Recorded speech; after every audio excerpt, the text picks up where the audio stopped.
UMKM bisa berjalan, bagaimana supaya produk dalam negeri ini bisa bertumbuh. Terkait dengan hal-hal seperti itu, tolong dikawal.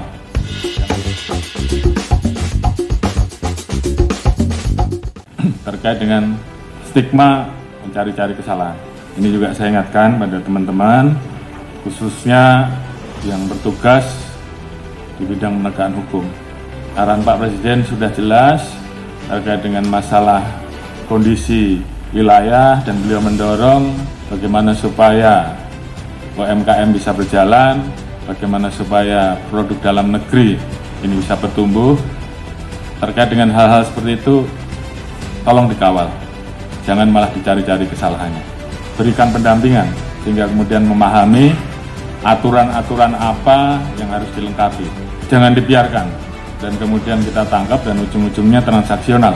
Saat ini tolong itu dihindari, karena ini menjadi catatan-catatan bagi masyarakat yang kemudian menumpuk dan kemudian memunculkan persepsi negatif. Bagaimana kemudian rekan-rekan betul-betul bisa melakukan penegakan hukum yang betul-betul memberikan rasa keadilan bagi masyarakat. Ini juga saya minta seluruhnya melakukan pengawasan, saling mengingatkan. Eranya sudah bukan seperti ini lagi, mencari-cari kesalahan. Kalau memang salah, jelas, apalagi memang itu betul-betul melakukan pelanggaran yang sifatnya merugikan masyarakat, proses tegas. Tapi terhadap hal-hal yang memang masih bisa dilakukan upaya resto, nanti akan saya sampaikan di belakang. Lebih baik kita lakukan hal-hal seperti itu. Salah sewenang-wenang.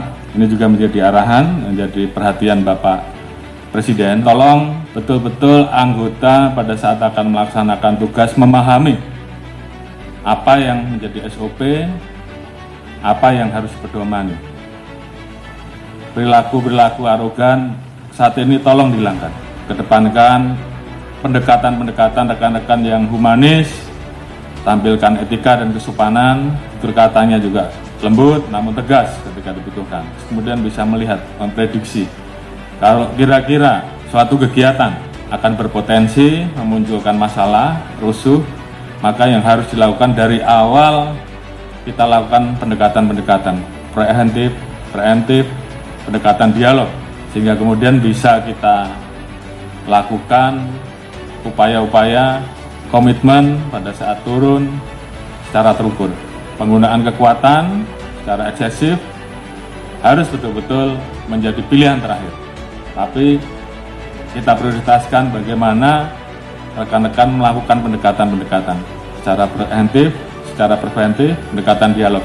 Bagaimana kemudian rekan-rekan sering turun ke lapangan, melihat potensi-potensi sumber-sumber masalah, lakukan pendekatan, lakukan dialog. Barangkali ada hal-hal yang selama ini masih menjadi sumbatan karena kita kurang komunikasi, lakukan hal-hal seperti itu.